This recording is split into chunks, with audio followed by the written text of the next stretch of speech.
Dans cette vidéo, je vais maintenant commenter ma solution là, à l'exercice 2.6.8 du livre de Séguin. Donc, c'est un système de deux blocs attachés avec une corde, entraînés par une poulie.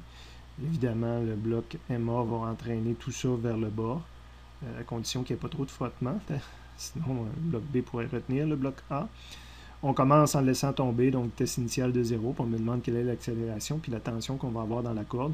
Première remarque, je vais faire le problème comme si ce serait à une dimension que tout avance sur l'axe des X. Donc le bloc B ici avance sur l'axe des X, puis le bloc A avance également sur l'axe des X. Des fois, je mets l'axe des X, là, je le dessine tournant, puis là, une autre façon de montrer que je fais le problème comme si tout avançait sur l'axe des X.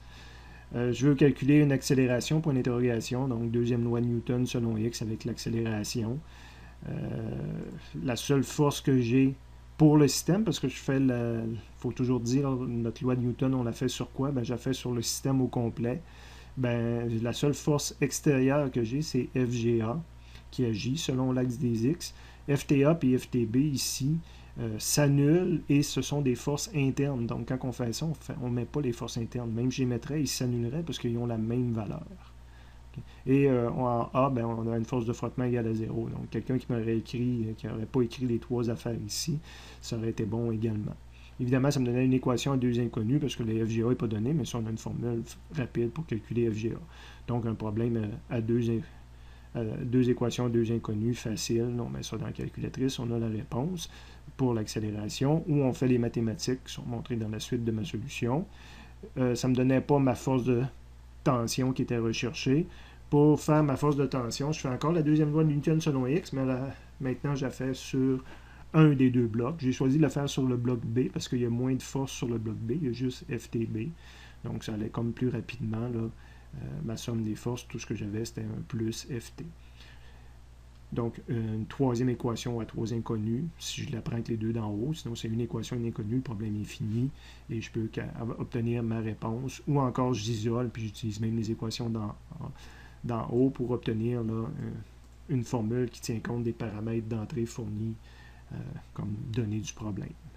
Et je peux même utiliser, parce que là j'ai fait sur la masse totale, sur MB, je pourrais même utiliser sur MA pour me vérifier, ou j'aurais pu passer par là. Mais je peux utiliser sur Emma pour me vérifier. Il y a le lien vers la calculatrice pour aller vérifier qu'on obtient la même réponse. Donc, on sait vérifier grâce à ça.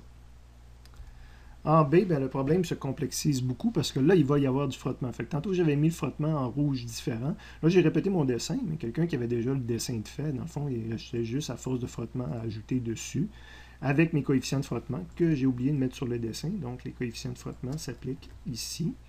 Peut-être qu'ils étaient sur l'autre dessin, mais je ne croirais pas.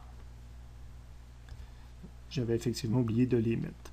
Quand je dis que ça se complexise, quand on a du frottement, puis qu'on ne sait pas si les blocs bougent, parce que je vous ai dit, s'il y a assez de frottement, le bloc B pourrait même retenir le bloc A. Donc, on peut être dans le domaine statique ou cinétique, on ne le sait pas. Si on est dans le domaine statique, mais ça veut dire que l'accélération est égale à 0 de toute façon. Je suis obligé de faire l'hypothèse qu'au départ, le système est immobile, ne bouge pas, que l'accélération est égale à 0. Cette hypothèse-là va être vraie tant que mon frottement lié à cette hypothèse-là ne dépassera pas Fs max. Donc, j'ai une condition à respecter, ce qui est présenté en premier dans la solution. J'ai une condition à respecter. Je vais faire tous mes calculs, puis je vais vérifier que cette condition-là est respectée.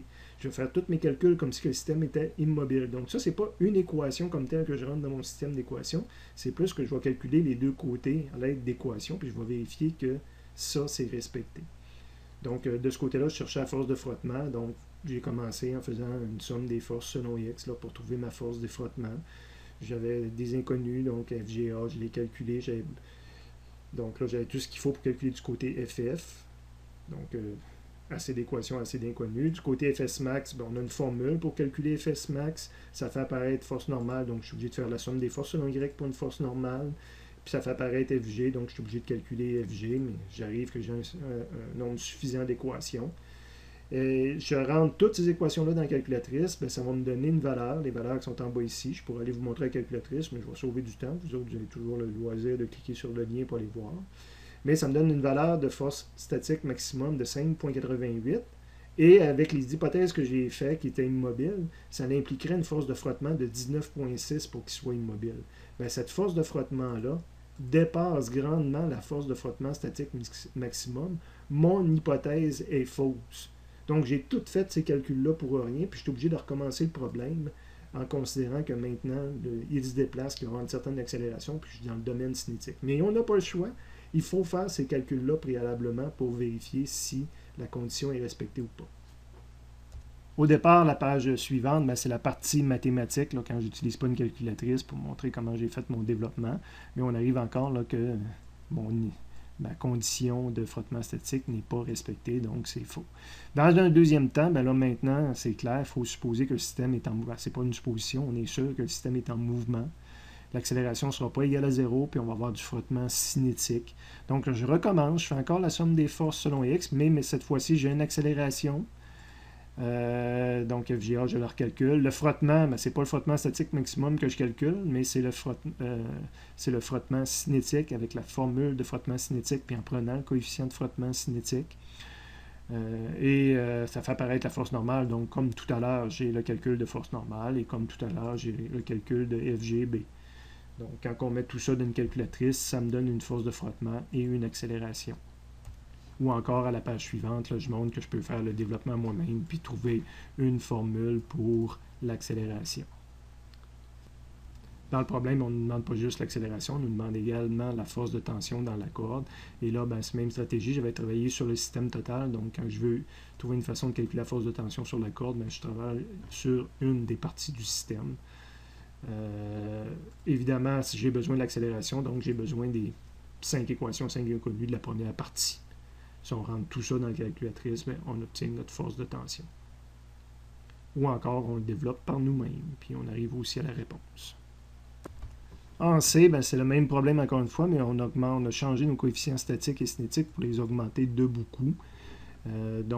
Ça se fait. C'est pour ça qu'il y a beaucoup de choses qui sont en rouge. Là. On a pratiquement le même problème que tout à l'heure.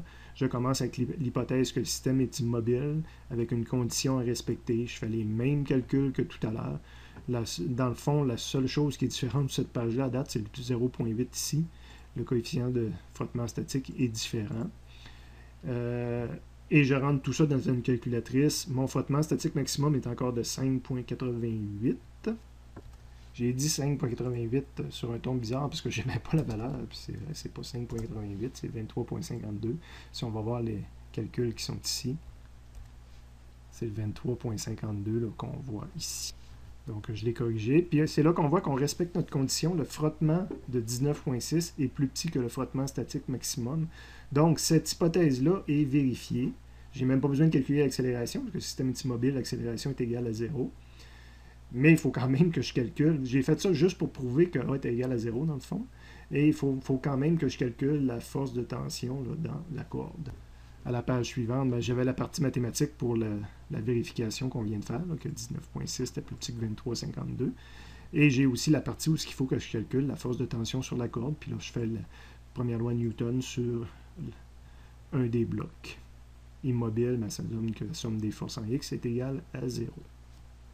Et si je veux, je peux utiliser l'autre bloc pour faire une vérification, que j'arrive à la même réponse, me confirmer que j'étais correct.